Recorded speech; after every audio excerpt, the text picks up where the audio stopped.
আসসালামু আলাইকুম বন্ধুরা, তোমাদের আবারও স্বাগতম জানাচ্ছি এনকেএস একাডেমির নতুন একটি ভিডিওতে। তো বন্ধুরা, আজকে জগন্নাথ বিশ্ববিদ্যালয়ের সাবজেক্ট চয়েসের পঞ্চম অ্যালোকেশনের রেজাল্টটি কিন্তু দিয়ে দিয়েছে এবং আজকের এই ভিডিওটিতে আমরা প্রত্যেকটি ইউনিটে শিফট ওয়াইজ সায়েন্স, কমার্স এবং আর্টস থেকে লাস্ট কত মেরিটে সাবজেক্ট পেয়েছে সেই সংক্রান্ত কিন্তু আমরা আজকে আলোচনা করব। সো চলো আজকের ভিডিওটি শুরু করা যাক। তো বন্ধুরা, তোমরা স্ক্রিনে দেখতে পাচ্ছ যে প্রথমে আমরা শুরু করছি এই ইউনিট দিয়ে। সো আমরা জানি এই ইউনিটে শুধুমাত্র সায়েন্সরাই পরীক্ষা দিতে পারে, যেমন ঢাকা ইউনিভার্সিটিতে যেমন আর্টস এবং কমার্সেও পরীক্ষা দিতে পারে, তবে জগন্নাথে কিন্তু জাস্ট সায়েন্সরাই পরীক্ষা দিতে পারে। এই জন্য এখানে শুধু সায়েন্সের লাস্ট মিনিটগুলোই দেওয়া রয়েছে। সো প্রথমেই হচ্ছে আমাদের এই ইউনিট এবং এই ইউনিটের শিফট 1। সো এই ইউনিটের শিফট 1-এ রয়েছে, দেখো সায়েন্সে, অর্থাৎ তো সায়েন্সই জাস্ট থাকবে। এখানে লাস্ট সিট পেয়েছে অর্থাৎ লাস্ট সাবজেক্ট পেয়েছে 702।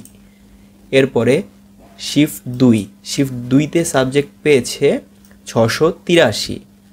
এরপরে রয়েছে শিফট 3 এবং শিফট 3-এ কিন্তু সাবজেক্ট পেয়েছে তোমরা দেখতে পাচ্ছ 875। সো এই তো গেল হচ্ছে সায়েন্সের।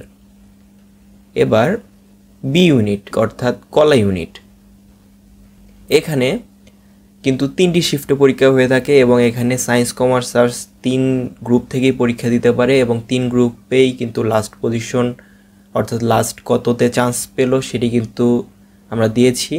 এখানে প্রথম শিফটে তোমরা দেখতে পাচ্ছ বি ইউনিটে যে বিজনেস স্টাডিজ থেকে লাস্ট সাবজেক্ট পেয়েছে 59, আর্টস থেকে লাস্ট সাবজেক্ট পেয়েছে 438, এরপরে সায়েন্স থেকে লাস্ট কিন্তু সাবজেক্ট পেয়েছে তোমরা দেখতে পাচ্ছ যে 111। এরপরে শিফট 2 বি ইউনিটের শিফট 2-তে বিজনেস স্টাডিজ থেকে সিট পেয়েছে তোমরা দেখতে পাচ্ছ 49, এরপরে আর্টস থেকে লাস্ট পেয়েছে 469 যার পজিশন ছিল, এবং এরপরে সায়েন্স থেকে তোমরা দেখতে পাচ্ছ 126। সো এ তো গেল বি ইউনিটের সেকেন্ড শিফটের।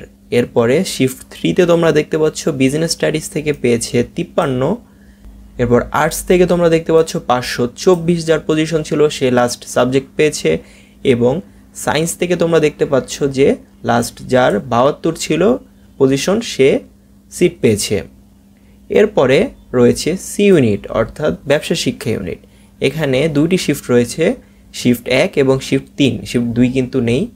এবং এখানে তোমরা দেখতে পাচ্ছ যে বিজনেস স্টাডিজ থেকে লাস্ট সাবজেক্ট পেয়েছে 312 যার পজিশন ছিল, তবে আনফর্চুনেটলি আর্টস এবং সায়েন্স থেকে সি ইউনিটের শিফট 1-এ লাস্ট কত পজিশনে সাবজেক্ট পেয়েছে সেই সংক্রান্ত কিন্তু কোনো ইনফরমেশন জগন্নাথ ইউনিভার্সিটির ওয়েবসাইটে দেওয়া হয়নি। এর জন্য কিন্তু আমরা এখানে কোনো ইনফরমেশন প্রোভাইড করতে পারিনি। এরপরে শিফট 3। সো এই শিফট 3-তে বিজনেস থেকে পেয়েছে 332 লাস্ট যার পজিশন ছিল, এরপরে আর্টস থেকে পেয়েছে 34 এবং সায়েন্স থেকে কিন্তু যার পজিশন ছিল 65 সে লাস্ট সাবজেক্ট পেয়েছে। এরপরে সর্বশেষ ইউনিট হচ্ছে ডি ইউনিট অর্থাৎ সামাজিক বিজ্ঞান ইউনিট, এবং এই সামাজিক বিজ্ঞান ইউনিটে প্রথম শিফটে তোমরা দেখতে পাচ্ছ যে বিজনেস স্টাডিজ থেকে যার পজিশন ছিল 78 সে সাবজেক্ট পেয়েছে লাস্ট, এরপরে আর্টস থেকে 460 যার পজিশন ছিল সে লাস্ট সাবজেক্ট পেয়েছে, এরপরে সায়েন্স থেকে যার পজিশন ছিল 142 সে কিন্তু লাস্ট সাবজেক্ট পেয়েছে। এরপরে সর্বশেষ সেটি হচ্ছে ডি ইউনিটের শিফট 3, এবং এখানে তোমরা দেখতে পাচ্ছ যে বিজনেস স্টাডিজ থেকে পেয়েছে 82 যার পজিশন ছিল, তারপরে আর্টস থেকে 483 এবং সর্বশেষ সায়েন্স থেকে তোমরা দেখতে পাচ্ছ যে 149। তো বন্ধুরা, এই ছিল আমাদের জগন্নাথ বিশ্ববিদ্যালয়ের পঞ্চম সাবজেক্ট অ্যালোকেশনের প্রত্যেকটি ইউনিটে এবং প্রত্যেকটি শিফটে সায়েন্স, কমার্স এবং আর্টস থেকে লাস্ট কত পজিশনের সাবজেক্ট পেয়েছে সেই সংক্রান্ত ভিডিও।